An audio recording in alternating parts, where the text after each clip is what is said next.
lapse silmas kõige targem on ja padrem, temast kenamat maailmas pole praegu polnud varem. Mis on ilusaimad lilled, see on ammu teada asi. Kauneimad on lilled, mille emale toob lapse käsi.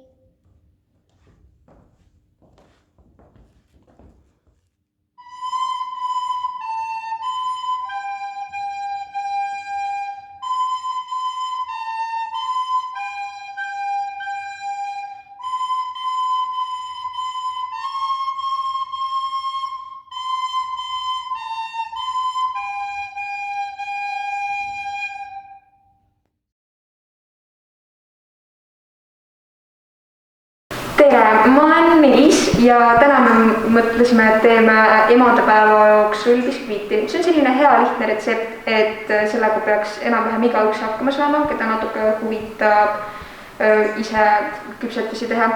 Selle jaoks läheb kuutemuna, selle jaoks läheb praeguseks vähe kuutemuna. Kõigepealt eraldame muna kollasest munavalge, kuna siis me saame munavalged pärast poole köögikombaini panna ja tänu sellele tuleb see siuke õhulisem ja parem. Nii, nüüd lähme siis munavalge kohustama. Munavalgede kohustamist muidu teeme köögikombainiga, aga see pole just kõige, seda ei pea just köögikombainiga tegema, sobib ka tavaline mikser, aga köögikombainiga saab natuke aega säästa, kuna siis saab midagi muud samal ajal teha. Siis kui me muna hakkame kohustama, siis me paneme natukene soola, umbes siukese, ütleme 2 sõrmeotsatäis, midagi sellist, kuna siis sool toob teised maitsed ka välja.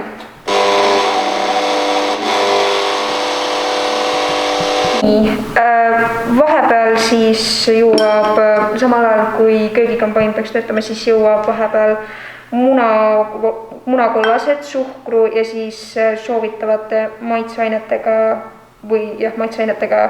siukeseks natuke, mitte päris vahule, vaid siukeseks niimoodi, et tal tulevad õrnad siukesed mullid peale ja natuke muutub heledamaks.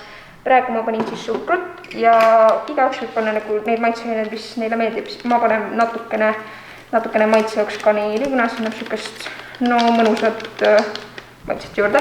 Siis natukene vaniljaekstrakti. See annab head juurde. Nii. Siis paneme natuke veel. Nii, siis natukene sidrunipulbrit. Seda võib muidugi sidrunimahla ka kasutada, aga sidrunipulber on siukene natuke äkilisem, et seda peab vähem panema muidugi kui sidrunimahla. Nii, siis tuleks ka siia mandariinikoort sisse pärast poole riivida või võib ka siis panna, kui see on valmis pandud, aga mandariinikoor on siuke hea lisand, et seda ei pea olema, aga see annab siukest mõnusat maitset siia juurde.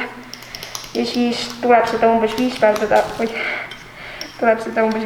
seni kaua, algus on siuke tükiline, aga siis natukese ajaga muutub siukeseks heledamaks ja siis on parem.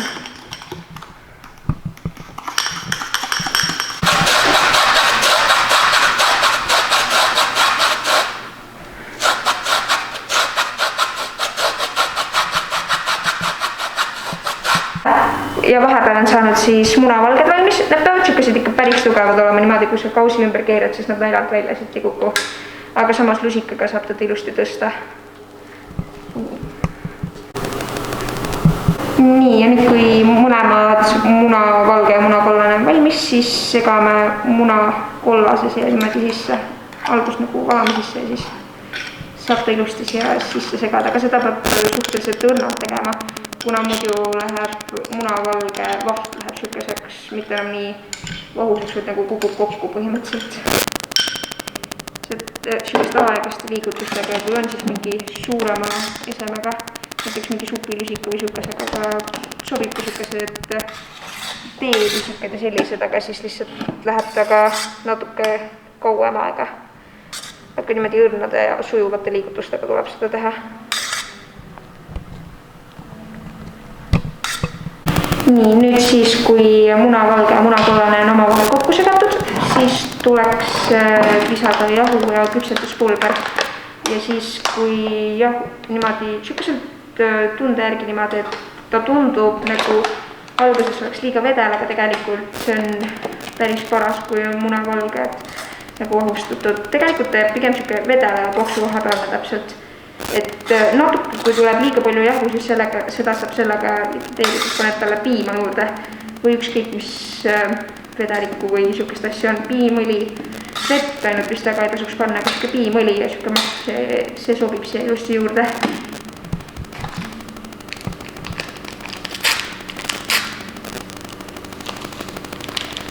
Küpsetuspulbrit tasuks panna siuke umbes teelusika täis või midagi siukest, kõik oleneb selle kohta, et kui palju seda massi või hullust siin on. Aga muidu tuleks kõigepealt siis vaadata, et seda ka ei tohi liiga äkitselt segada, kuna muidu siin ka võivad munavalged nagu kokku kukkuda ja niimoodi. Aga kui tundub, et isegi piima lisamisel liiga paks, siis ei olegi väga midagi teha, et siis peab proovima neid muna ja siukeseid komponente natuke lisada või midagi sellist. Nii, nüüd siis, kuna see on ikkagi emadepäeva kook, siis me teeme selle kahevärgilisena, et üks osa taimest teeb siuke valge, enam-vähem valge, siuke valge kolvaka varjundiga ja siis teine osa tuleb punane. Punaseks me paneme, ma tegin ise muidu peedist selle ehk peedi maha korrasin ära, kuna see on siukese neutraalse maitsega ja ei anna eriti maitset, aga sobivad ka mingid näiteks marjanahad või midagi siukest või siis tõesti toiduvärv. Aga muidu sobib ka siukesed looduslikku asju siia sisse panna, et lihtsalt saada seda roosakat tooni või midagi siukest siia.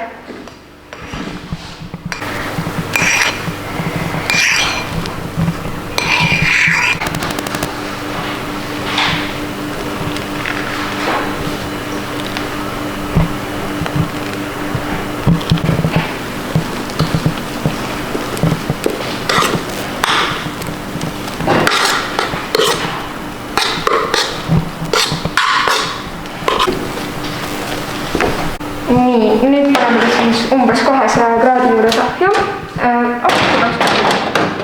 Umbes olema keskmiselt äkki 15 minutit, midagi sellist, kuna ja see kõik sõltub, nagu ma enne ütlesin, sõltub sellest paksusest, ehk kui tahate siukest paksemat koopi, siis peaks olema natuke kauem, aga kui tuleb siuke õhem, siis pigem natuke vähem ja siis tasub vahepeal katsuda, et kui sa paned hambatiku või hambatiku puutumisel näiteks kahvli lööd koogi sisse, siis saab vaadata, kas ta on seest vedel või on küps.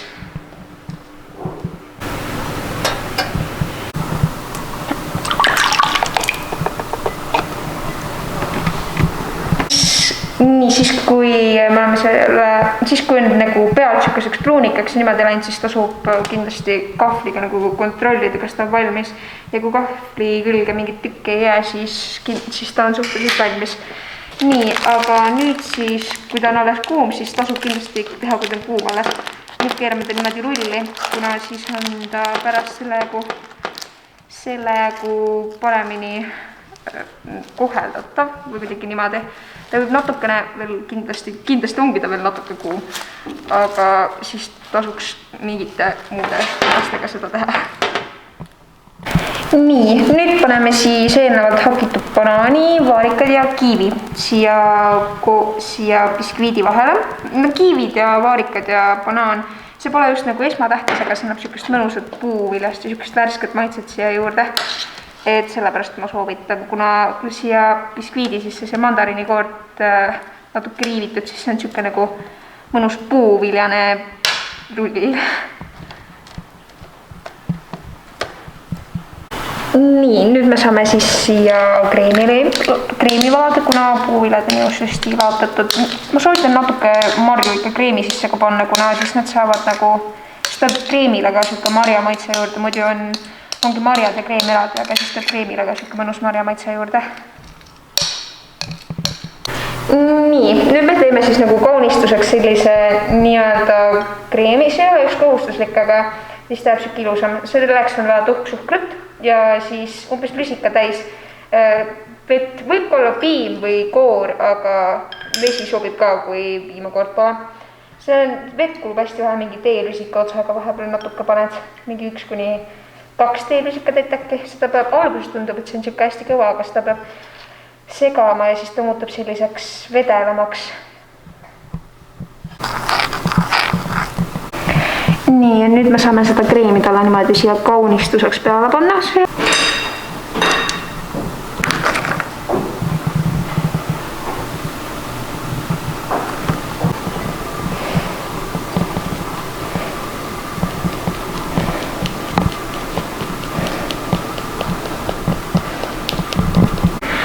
Nii, ja selline siis oligi.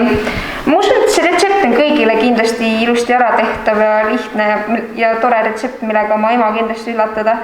Ja see retsept on hea, et seda kooki saab nende vahenditega ilusti kaunistada ja ilusaid soove siia peale kirjutada. Aga kindlasti ärge piirduge koogiga, vaid soovige oma emadele niisama õnne ja rõõmu, kuna see on siiski ainult 1 korra aastas see päev.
Emadepäeva tants.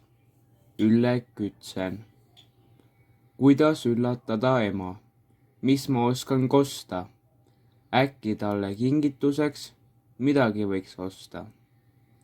Tegelikult ma ei tea, mida ema tahaks. Äkki talle anda võiks veidi taskuraha. Ei hakka praegu ma poodi vantsima. Äkki hoopis ema ma kutsun tantsima. Emaga ma keerutan ringi koduhoovis. Kaunist päeva kõigile emadele soovin.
seda alati ma tean.